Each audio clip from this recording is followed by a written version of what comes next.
Entretien chaleureux. Le Gabon entend conjuguer sa pleine et entière appartenance à la grande famille de la francophonie à l'ouverture au monde anglophone, réuni au sein du Commonwealth. Ces deux initiatives sont complémentaires.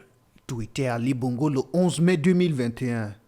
Commonwealth ou Commonwealth of Nations renvoie littéralement à la richesse commune des nations et pour faire plus clair, c'est une organisation intergouvernementale libre d'accès pour quiconque le souhaite après examen et validation du dossier d'adhésion. Cependant, les discussions devaient avoir lieu lors du prochain sommet du Commonwealth qui devait se tenir à Kigali.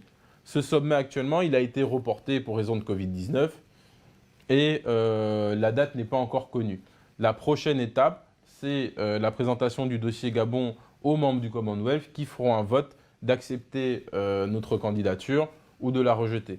il faut donc retenir que le dossier du Gabon est en très très bonne voie. Nous avons soumis donc à la communauté du Commonwealth tous les aides-mémoires possibles qui concernent toute la législation, toute la réglementation gabonaise dans presque tous les domaines. pour le Gabon, les enjeux sont plus que linguistiques, ils sont aussi politiques et surtout économiques. Dans le cadre de l'attrait de ces investissements directs étrangers est ouvert sur le monde.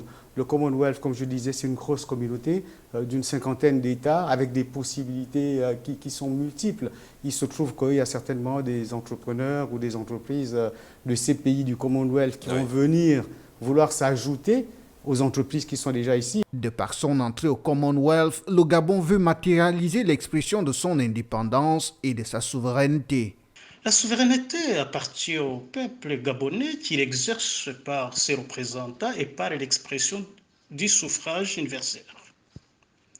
Le Gabon édicte bien entendu les normes juridiques, ce qui est l'expression de l'État souverain. Le désir d'adhésion du Gabon au Commonwealth est une traduction concrète de sa souveraineté pour diversifier ses partenaires et ses visions de développement. Membre actif de la francophonie, le Gabon, à l'exemple du Rwanda, dispose d'atouts juridiques importants à son adhésion au Commonwealth.